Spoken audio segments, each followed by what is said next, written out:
السلام علیکم ورحمۃ اللہ وبرکاتہ۔ تمام تعریفات اس اللہ وحدہ لا شریک کے لیے ہے جس نے ہمیں اشرف المخلوقات بنا کر اور اس عظیم کتاب کو ہم اللہ کے نبی پاک صلی اللہ علیہ وآلہ وسلم کے اوپر نازل فرما کر ایک ہم پر بہت بڑا احسان کیا۔ پانی کے قطروں سے زیادہ، ریت کے ذرات سے زیادہ درود و سلام ہو محمد صلی اللہ علیہ وآلہ وسلم پر، جن کے اوپر یہ عظیم قرآن نازل کیا گیا۔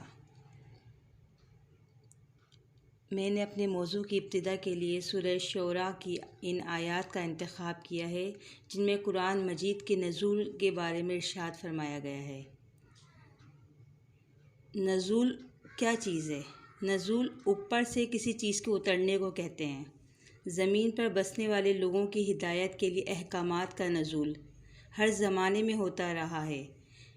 جیسا کہ قرآن مجید کا ارشاد ہے، ابتدا میں لوگ ایک ہی امت تھے، جب ان میں بگاڑ پیدا ہوا تو ان کی ہدایت کے لیے اللہ نے اپنے نبیوں کو خوشخبری دینے والے اور ڈر سنانے والے بنا کر بھیجا اور ان کے ساتھ حق کی بنیاد پر کتابیں نازل فرمائی تاکہ لوگوں کے درمیان جو اختلافات پیدا ہو چکے ہیں ان کا فیصلہ ان کتابوں کے ذریعے کر دیا جائے۔ اسی طرح سورہ شعراء کی آیت ہے، اس کا ترجمہ ہے، اور بے شک یہ قرآن مجید رب العالمین کی طرف سے نازل کیا گیا ہے، اس کو امانت دار فرشتے لے کر آیا ہے۔ اس قرآن مجید کو آپ کے قلب پر، کس کے قلب پر؟ اللہ کے نبی پاک صلی اللہ علیہ وآلہ وسلم کے دل پر نہایت صاف ستھری اور کھلی ہوئی عربی زبان میں اسے اتارا گیا تاکہ آپ بھی منجملہ یعنی ڈرانے والوں کے ساتھ ہو جائیں۔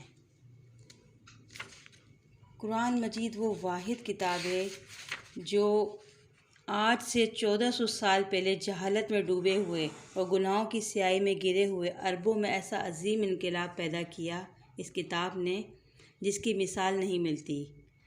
حضور صلی اللہ علیہ وآلہ وسلم پر جب قرآن نازل ہوا تو آپ صلی اللہ علیہ وآلہ وسلم دن ہو یا رات قرآن کی تلاوت فرماتے۔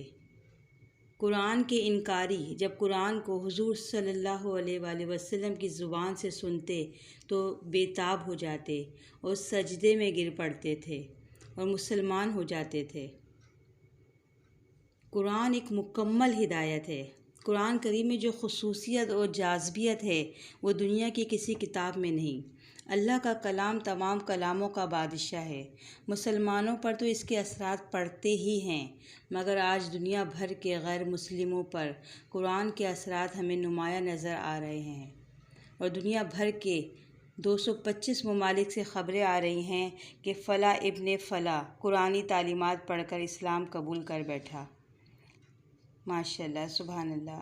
انسائکلوپیڈیا برٹانیکا کے مرتب لکھتے ہیں کہ دنیا میں سب سے زیادہ پڑھی جانے والی اور حفظ کی جانے والی کتاب قرآن مجید ہے۔ یہ امتیاز دنیا کی کسی بھی مذہبی کتاب کو حاصل نہیں، اور آسمانی کتابوں میں کوئی بھی ایسی کتاب نہیں جو قرآن مجید کی طرح تحریفوں سے پاک ہو۔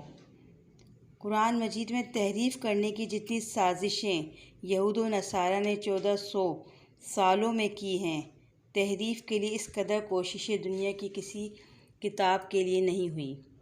دنیا بھر کے معروف ریسرچ دان اپنے مکالموں میں لکھتے ہیں کہ قرآن کے الہامی ہونے کی تصدیق کر چکے ہیں اور قرآنی تعلیمات سے اپنی غیر مسلم عوام کو فائدہ اٹھانے کی ترغیب دے رہے ہیں۔ قرآن جہاں ہمیں اللہ کی وحدانیت اور محمد صلی اللہ علیہ وآلہ وسلم کی رسالت اور جنت و جہنم کے بارے میں غور و فکر کی دعوت دیتا ہے، وہیں ہمیں جدید سائنس کو ترقی دینے کی بھی دعوت دیتا ہے۔ قرآن مجید میں ایسے ایسے مشاہدات اور شواہد ملتے ہیں جو جدید سائنس سے کلی طور پر مطابقت رکھتے ہیں، اور آج سائنسدان نے دنیا میں قرآن کی صداقت کو واضح کر دیا ہے۔ اللہ سے دعا کرتی ہوں کہ اللہ ہمیں قرآن کو سمجھنے اور اپنی اولاد کو قرآن کو حفظ کروانے اور اس پر عمل کر کے ساری دنیا میں پھیلانے کی توفیق عطا فرمائے۔ آمین ثم آمین۔ اچھا، دوسری بات یہ ہے کہ قرآن مجید کو اتارنے کا مقام انسانیت کی سب سے اعلیٰ اور اشرف ہستی، سب سے زیادہ مبارک اور قابل قدر شخصیت خاتم النبیین جناب محمد رسول اللہ صلی اللہ علیہ وآلہ وسلم کے قلب مبارک کو تجویز فرمایا گیا۔ اس کا ذکر سورہ قدر میں بھی ہمیں ملتا ہے۔ اللہ تعالیٰ کا یہ بہت بڑا احسان ہے ہمارے اوپر کہ اس نے انسانیت کو یہ شرف عطا فرمایا کہ اس میں سے سب سے اعلیٰ ہستی کے قلب کو نزول کی جگہ یعنی قرآن کے نازل کرنے کی جگہ تجویز فرمائی۔ چاہتے تو پہاڑوں پر بھی قرآن نازل کر سکتے تھے، لیکن اتنی زبردست جامد و سخت مخلوق بھی کلام الہی کو سنبھالنے کا سلیقہ اور حوصلہ اور طاقت نہ رکھتی تھی۔ کون؟ پہاڑ۔ ارشاد باری تعالیٰ ہے، اگر ہم اس قرآن کو کسی پہاڑ پر نازل فرماتے تو تم دیکھتے کہ وہ اللہ کے خوف سے دب کر پھٹ جاتا۔ مثالیں ہم انسانوں کے لیے بیان فرماتے ہیں تاکہ اس میں غور و فکر کریں۔ یہ میں نے سورہ حشر کی آیت نمبر 31 کا ترجمہ پڑھا ہے آپ کے سامنے۔ معلوم ہوا کہ انسان کا قلب مخلوقات میں سب سے زیادہ طاقتور ہے۔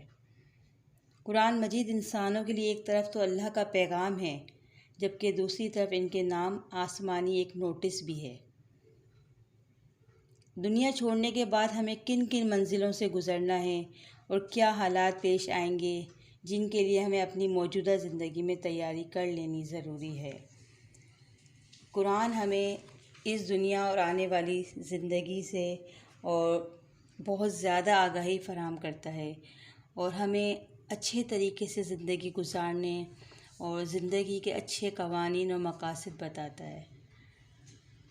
جبھی تو قرآن کو وہ واحد کتاب کہا گیا ہے جو تمام کتابوں کی بادشاہ ہے۔ اللہ رب العالمین ہمیں اس عظیم قرآن کی حفاظت کرنے، اسے اچھی طرح سے پڑھنے، سمجھنے، غور و فکر کرنے اور اس پر عمل کرنے کی توفیق عطا فرمائے۔